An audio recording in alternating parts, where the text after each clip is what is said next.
Rain on the Roof by Coates Kinney. The setting of the poem. This poem, Rain on the Roof by Coates Kinney, has a very calm and homely setting. The poet is lying on his bed in a cottage, comfortably under the warm cover of his pillow and bed. Poet बहुत ही आराम से अपने bed में लेटे हुए हैं और he is feeling very cozy. उन्होंने अपना तकिया पकड़ा हुआ है और वो अपने ही बेड में अपने ही रूम के कंफर्ट से रेन को एंजॉय कर रहे हैं. It is night time and the sky is full of dark clouds. It is raining gently and the poet is listening to the soft patter of raindrops. The atmosphere is very quiet, soothing and musical. Rain on the Roof. When the humid shadows hover over all the starry spheres and the melancholy darkness gently weeps in rainy tears. Explanation. In this poem, the poet describes the scene of a rainy night. Poet ने एक ऐसे रात का विवरण दिया है जिस रात को बारिश हो रही थी. And soothing sound of the raindrops on the rooftop. Poet को रेनड्रॉप्स की आवाज़ जो उनके रूफटॉप पे आके गिर रही थी वो बहुत ही सूदिंग आरामदायक लग रही थी. Here the poet is depicting the nighttime sky. Poet ने यहाँ पे रात के समय का दृश्य बताया है. The black clouds are full of water and are floating in the sky. काले बादल जो कि किसी भी वक्त बरस सकते हैं वो आकाश में तैर रहे हैं. And the night sky is full of the stars. और रात्रि का समय है और आसमान में बहुत सारे तारे भी हैं लेकिन तारे जो हैं वो काले बादलों की वजह से छिप गए हैं, वो दिखाई नहीं दे रहे हैं. The stars are hidden by the dark clouds. The poet refers to the darkness of the night as melancholy. Melancholy means a feeling of sadness which lasts for a very long time. Poet ने रात के इस अंधेरे को उदास और दुखी बताया है.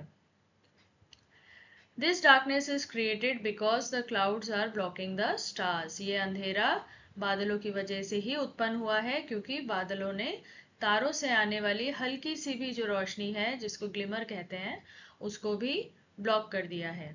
The darkness is creating a sense of sadness and gloom. ये अंधेरा जो है ये उदासी से भरा हुआ है. The poet has personified the sky full of darkness by telling that it is crying in the form of raindrops. Poet ने यहाँ बहुत ही सुंदरता से ये बताया है कि ये जो डार्कनेस है ये जैसे मानो बारिश के फॉर्म में रो रही हो और जो ये बारिश की बूंदें हैं ये एक्चुअली टीयर्स हैं. The poet has compared the raindrops to the tears. And who is shedding the tears? The darkness is shedding the tears because darkness जो है वो बहुत उदास है.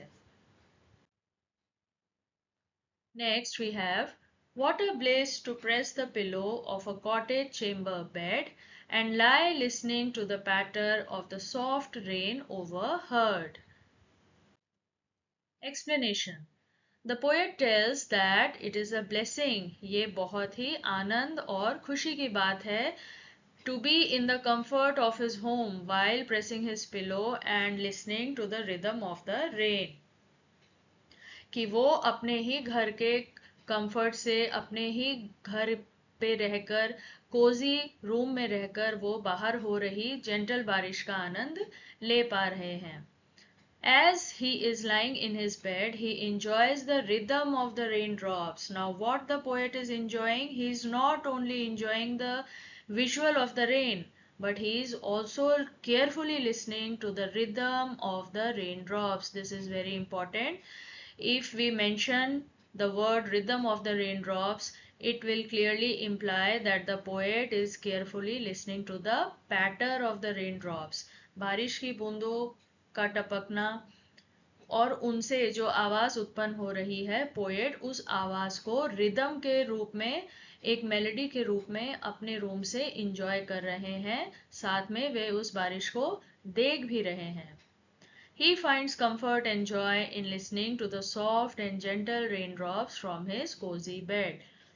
धीरे धीरे बारिश हो रही है और ऐसी बारिश को पोएट इंजॉय कर रहे हैं, देख रहे हैं, साथ ही सुन भी रहे हैं बहुत ही ध्यान से, जैसे कि कोई रिदम हो या फिर कोई मेलोडी हो बारिश के बूंदों की. Next we have every tinkle on the shingles has an echo in the heart and 1,000 dreamy fancies into busy being start. Explanation. The poet explains that the rhythm of the rain, जो rain के द्वारा उत्पन्न हो रही music है, creates a multitude of imaginative thoughts in his mind. इन बारिश की बूंदों से उनके माइंड में बहुत सारी इमेजिनेटिव थॉट्स, बहुत सारी बातें पुरानी उनको याद आ रही हैं अपने मन में. Each tinkle or the sound of the rain on the roof is creating a feeling in his heart. एक एक बूंद जो कि छत पे बरस रही है और उसकी आवाज जो उनको सुनाई दे रही है वो दोबारा उनके हार्ट में रिपीट हो रही है in the form of an echo. वही आवाज उनके हार्ट में दोबारा से गूंज रही है. He can feel that tender sound in his heart, leading to lots of imaginations in his mind.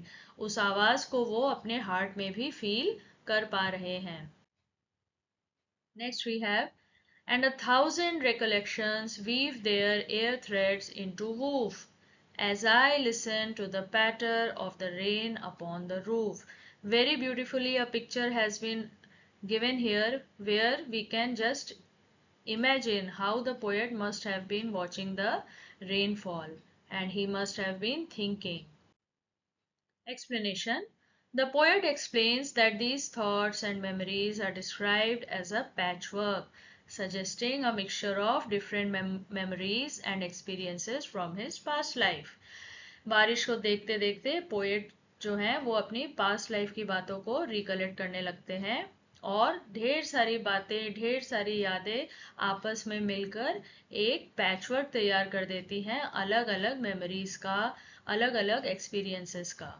This patchwork is like a woven fabric. ये मानो कि कोई एक ऐसा कपड़ा बुन गया हो उनकी पास्ट लाइफ की मेमोरीज से. Made of threads of past cherished memories. ऐसी मेमोरीज जो कि उनके लिए बहुत ही चेरिश्ड हैं. All these things happen while he listens to the raindrops, creating a patter sound on his roof. और ये जो पैचवर्क उनका दिमाग बुन रहा था मेमोरीज को लेकर, ये सब कब हो रहा था? जब वो बाहर हो रही रेनफॉल को देख रहे थे और उसकी पैटर को ध्यान से सुन भी रहे थे. पैटर इज नथिंग, जो रेन की आवाज होती है falling on the roof, it is creating a sound effect that is known as the patter. Now in memory comes my mother, as she used in years agone, to regard the darling dreamers, airy she left them till the dawn. Explanation. Here the poet speaks of his mother. Finally the poet reveals that he was thinking about his mother. The rain acts as a bridge between his past time and his present time. यहाँ पे जो rain है उसने उनको उनके past में पहुंचा दिया जबकि वो प्रेजेंट में रेनफॉल को देख रहे हैं, लेकिन प्रेजेंट समय में, वर्तमान समय में भी वे अपने पास्ट की बातों को याद कर रहे हैं, वे अपनी मदर को याद कर रहे हैं. His mother comes to his memories. उनको अपनी माँ की याद आने लगती है. And he recalls, और वो याद करते हैं कैसे उनकी माँ उनको सुलाती थी without disturbing him. Years ago his mother used to make him sleep and did not disturb him. ऐसा उनकी मदर करती थी कि जब भी बारिश होती थी तब उनकी मदर उनको सुला देती थी और कभी भी उनको डिस्टर्ब नहीं करती थी. वे अपने स्लीप में ही he used to dream, but his mother never disturbed him. He recalls his mother's affection. उनको अपनी माँ का affection याद आ गया. उनकी माँ का जो प्रेम था उनके प्रति वो सब उनको याद आ गया. He would sleep till morning as he was his mother's adorable child. वे अपने माँ के लाडले थे इसीलिए वे विदाउट एनी डिस्टर्बेंस सोया करते थे. And he would be dreaming.